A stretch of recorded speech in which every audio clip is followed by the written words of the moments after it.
Fala Conselheiro, eu sou o Daniel Pérez, administrador das redes sociais Fala Conselheiro, e hoje nós vamos tratar de um tema importantíssimo. Eu vou falar dos primeiros dois fatores primordiais, essenciais, estratégicos, ou seja, dois fatores estratégicos para a mudança do seu conselho tutelar, para o seu conselho tutelar se tornar aquele que nós ouvimos nas palestras, nos fóruns, nas capacitações, nos eventos, e nós voltamos para a nossa cidade e nos sentimos incapazes de fazer aquela transformação, seja porque o nosso colegiado não quer, seja pela opressão de pessoas que acham que tem hierarquia sobre o conselho tutelar e não tem, porque o conselho tutelar é um órgão autônomo, é um órgão público, administrativo e autônomo. Não falou, em nenhum lugar do estatuto se fala que ele é autônomo apenas nas deliberações. Não se disse isso. O artigo 131, quando diz que o conselho é autônomo, não diz que ele é autônomo para aplicação das medidas. Não diz lá no artigo 99, 100, 101 que a autoridade competente poderá aplicar as seguintes medidas. Apenas deliberar sobre as medidas protetivas. Não. Ele é um órgão público vinculado à administração pública, ok? Não subordinado, vinculado para fins. E apenas o que a lei municipal pode legislar, Poder Executivo Municipal, Poder Legislativo a estrutura do Conselho Tutelar, a formação continuada e capacitação dos seus membros, remuneração, os direitos sociais a que ele tem direito, a estrutura do órgão, funcionamento, horário de funcionamento e sobre o processo de escolha do Conselho Tutelar, normatizar essa questão para saber como vai acontecer, em que lugar vai acontecer. Então muitas pessoas por aí querem tornar o Conselho subordinado, inclusive dizendo que o Conselho só pode deliberar autonomamente as medidas e não atos administrativos internos, como aonde coloca o quê, como se pinta o prédio, como o próprio regimento interno, CMDCAs aprovando, Poder Executivo e Procuradorias querendo dizer que pode ou que não pode, não. O conselheiro tutelar é uma autoridade eleita pelo povo, eleita pela sociedade. Ele não passa por uma eleição como do TRE, mas ele passa num processo de escolha igualitário, onde as pessoas usam o sufrágio para escolher, e não há representatividade de poder maior do que a do voto, da democracia. Então ele é autoridade, como diz o artigo 131, ele é um órgão autônomo, não jurisdicional, e as pessoas que são eleitas para comandar este órgão, que tem autonomia deliberativa e administrativa dentro deste órgão, são os conselheiros tutelares. Eu afirmo isso e desafio que alguém diga o contrário com pontos com artigos no Estatuto da Criança e Adolescente, porque não tem em nenhum lugar essa coisa de que ele é autônomo apenas na deliberação da medida protetiva e não é autônomo em âmbito administrativo interna corporis, como diria o STF, né, dentro do órgão. Ele tem sim autoridade administrativa, autonomia administrativa dentro do órgão. Não para dizer quanto é o salário dos conselheiros, porque isso a lei já diz que é o executivo que tem que fazer, que é vinculado à administração pública, que o funcionário vai ser pago para dar estrutura, para dar os funcionários, para dar os equipamentos, mas administrativamente, através do seu regimento interno, inclusive, que todo órgão público deve ter um regimento interno, inclusive atualizado, ele tem a autoridade para gerir ali as questões internas, conduzir os funcionários, as suas tarefas e tudo mais. Então, assim, nós temos mais de 40 mil conselheiros em todo o país, muito mais que divididos em muito mais que 5.500 municípios. Então, nós estamos aqui para falar desses dois pontos estratégicos, né? Como disse o reverendo Martin Luther King, I have a dream, eu tenho um sonho, né? Esse vídeo vai ser um vídeo de citações, né? Mas todo sonho, toda transformação começa por um pequeno passo. E como disse também o astronauta Neil Armstrong, um pequeno passo para um homem, mas um grande passo para a humanidade. Ou seja, um grande passo talvez para o seu conselho tutelar, para o bairro, para a cidade, para o seu estado, e eu vi isso acontecer e eu posso dizer que tudo que eu vou falar aqui, tudo que eu estou pregando aqui, eu vivi na prática e vi que dá certo.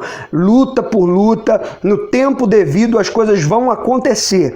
E eu venho trazer quais são esses dois pontos estratégicos. Primeiro, o conselho precisa mudar em pequenas coisas. Pequeníssimas coisas, coisas que você até nem deu importância, o conselho tutelar precisa começar a mudar. Porque sempre que nós começamos uma relação com uma pessoa, seja ela amorosa, seja ela profissional, seja ela... A primeira coisa é o contato visual, né? A gente tem um contato visual. O patrão, o futuro patrão olha para o seu funcionário e tem um contato visual. Futuro funcionário olha para o seu patrão, também tem um contato visual. E ele faz uma leitura visual naquele primeiro momento e faz considerações sobre como é aquela pessoa, como deve ser. Talvez ela nem é aquilo, mas ele já faz através do contato visual essas comparações. O futuro suposto patrão também olha para você e fala assim, bom, esse cara se arruma bem, se cuida bem, é bem asseado, fala um português correto. Estou querendo fazer uma correlação aqui, porque o Conselho Tutelar é um órgão público, escolhido pela sociedade, autônomo, não é subordinado ao judiciário, ao CMDCA, isso é uma aberração. A própria resolução 170 do CONANDA diz que não há subordinação do Conselho Tutelar em relação ao CMDCA, com o qual ele deve apenas manter uma relação cordial, harmoniosa e ceder diagnósticos para que o CMDCA faça o seu único papel, que é levantar essas demandas da política pública municipal em face da criança e do adolescente. Está falando rápido para o vídeo não ficar muito grande, e deliberar as políticas públicas para a criança e adolescente, coisa que é um desafio hoje em todo o país, os CMDCAs fazerem o seu papel, que é deliberar a política pública. Então fica CMDCAs querendo fazer a parte do conselho, fiscalizar o conselho, querendo fazer um papel que não é dele, e fica o Conselho Tutelar do outro lado também fazendo papéis que não são dele quando solicitado pela Polícia Civil, por enfermeiros do hospital, por faxineiros do hospital, seja lá, não depreciando nenhuma categoria, mas ele se coloca numa posição menor. E não é a pessoa, o conselheiro se colocar numa posição menor, é o Conselho Tutelar, que é um órgão estratégico importante. Então, a primeira coisa desse contato visual do seu patrão com você, porque quem é o seu patrão conselheiro tutelar? Não é o prefeito municipal, não é o juiz, não é o promotor, é a sociedade. As pessoas que colocaram você aí, ela espera que você faça o correto. E no Estado democrático de direito, o correto está previsto na lei, nem sempre o mais justo. E aí a gente pode recorrer à autoridade moderadora, poder moderador, que é o Poder Judiciário. Mas nós temos que observar como órgão público o princípio da legalidade, como está previsto no artigo 37 da Constituição Federal, que é fazer apenas o que a lei autoriza. Então, uma pequena mudança, estou deixando aí essa coisa do suspense, é você começar a mudar o conselho de maneira possível, fácil, muito rápida, com acordo, aquiescência dos colegas, obviamente, propondo ao colegiado essa mudança nos documentos. Eu vejo muitos documentos do Conselho, o padrão de documentos dos Conselhos Tutelares por aí afora, pelo Brasil, que vem lá... República Federativa do Brasil, ok, aí vem brasão da prefeitura, não do município, que está na lei orgânica, mas a logo da prefeitura, e está lá, República Federativa do Brasil, Prefeitura Municipal do não sei o que, e Estado do Rio de Janeiro, não sei o que lá, e lá bem pequenininho, Conselho Tutelar do município tal, da cidade tal, da comarca tal, e a lei, e assim fica. Então, os outros órgãos olham para o Conselho e falam, bom, ele é subordinado à Secretaria de Assistência, ele é subordinado à Prefeitura, está escrito Prefeitura.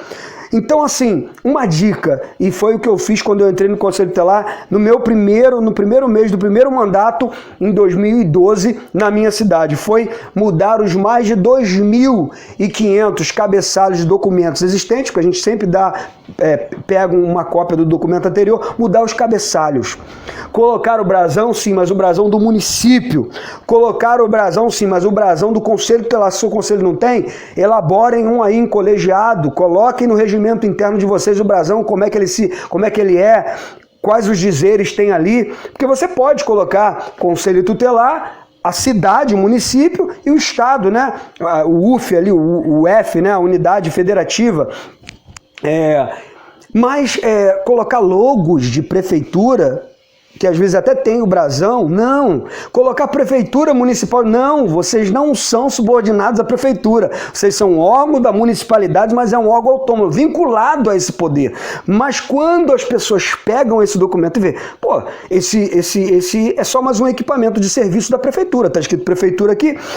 Por que eu acho que deve se manter a República Federativa do Brasil? Porque a lei que cria o Conselho Tutelar é federal, não no âmbito do município, que só regulamenta o Conselho Tutelar. Como eu disse, previsto lá no artigo 134, que fala sobre a estrutura, mas citar a lei municipal lá embaixo, citar a lei federal lá embaixo, mas colocar República Federativa do Brasil, porque o Conselho, nenhuma outra lei, senão a própria lei federal 8.069 pode mudar ou extinguir o Conselho Tutelar. Então, República Federativa do Brasil, Conselho Tutelar do município, da cidade ou da comarca tal, né? Porque poderia ser Conselho Tutelar da comarca tal, porque tem a regra de competência constante que a gente segue a mesma do juiz, do promotor de justiça, da defensoria, que é o perímetro daquele município, daquela cidade, ou seja, daquela comarca, e brasão do conselho, brasão do município, não do governo, do município, brasão do município,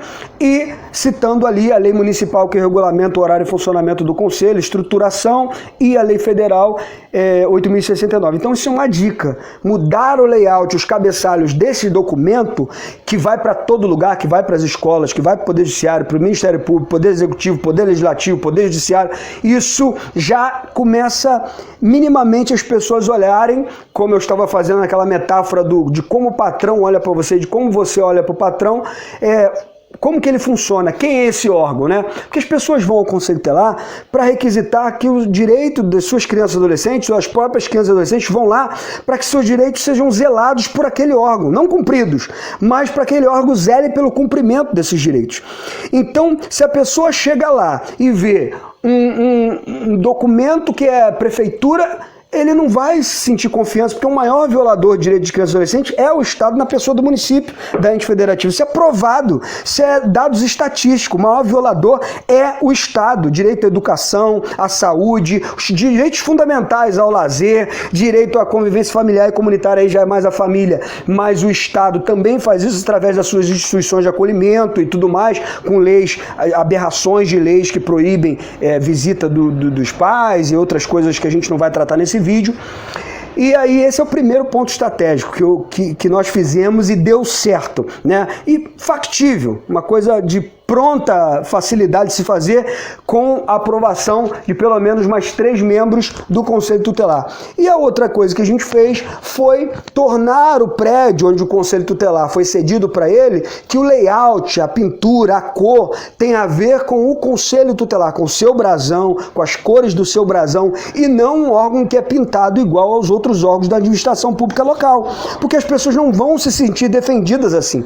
Elas vão chegar, vão ver lá, e tem lugares que a aberração é tão grande que tem a foto do prefeito e do vice-prefeito colado na parede do Conselho Tutelar. Ou seja, quem manda aqui é o prefeito. Eu adorava quando algumas pessoas chegavam, algumas pessoas mal educadas, mal acostumadas, chegavam no conselho e o conselheiro lá um colegiado deliberava uma medida protetiva para aquela família, falava: eu vou falar com o prefeito fulano de tal para mandar você embora. Eu dizia para ela: minha querida, vá lá agora, você quer o telefone? Quer o telefone? Eu dou na sua mão, né? Isso não é uma provocação para que os conselheiros tutelares sejam arredios ou sejam desrespeitosos com as pessoas, mas as pessoas mal intencionadas, as pessoas mal educadas, as pessoas que querem afrontar a autoridade do Conselho Tutelar precisam saber que o Conselho não tem medo disso, que o Conselho tem no seu peito cravado o Estatuto da Criança e do Adolescente e o artigo 131, que diz que ele é um órgão, sim, público da municipalidade, mas não da prefeitura municipal,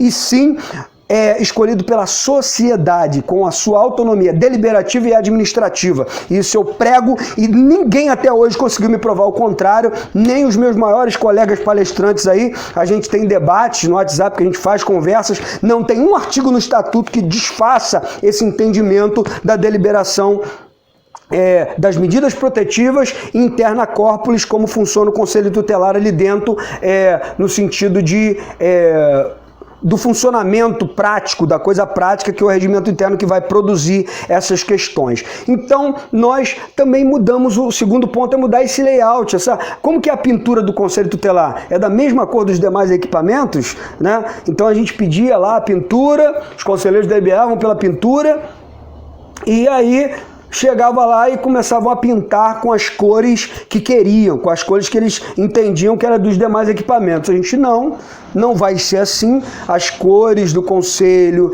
são essas e essas e essas. O cidadão que vem aqui, a maioria deles vem para reclamar com direito à vaga em escola, que não foi bem atendido no hospital, que não tem UTI neonatal no município, que não tem isso, que não tem aquilo, e tudo isso competência do Poder Executivo Municipal. Como é que as pessoas vão chegar aqui e vão sentir verdadeiramente representadas pelas pessoas que estão aqui?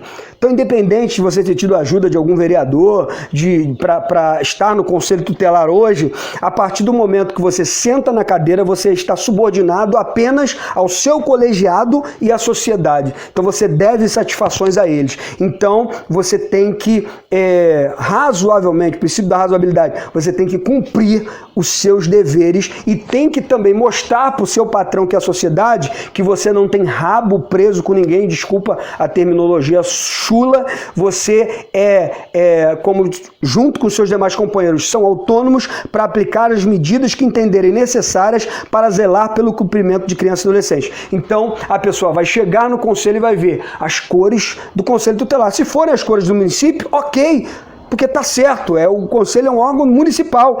Ok, mas se forem as cores do governo, brasão, não o brasão do município, mas a logo do governo, que tem lá o brasão do município, lá desfigurado em outra cor, mas tem lá toda uma estrutura de um governo, você não deveria tomar esses dois passos. Que são dois passos fáceis de tomar, simples de tomar, e que as pessoas perceptivelmente, os seus patrões, que é a sociedade, que são o povo que confiou em você, que votou em você, e o próprio órgão vai adquirindo um olhar diferente por parte dos três poderes, da sociedade, e vai ter mais respeito a partir daí. E nós temos mais dicas daqui para frente para vocês. Nós vamos gravar outros vídeos, nós falamos sobre os primeiros 2 tópicos do artigo 131, órgão e autônomo, e a gente vai continuar. E eu peço que você se inscreva no nosso canal do YouTube, curta a nossa página no Facebook, Fala Conselheiro Consultoria no YouTube, e a página no Facebook, curta a nossa página, onde nós estamos lançando esses materiais,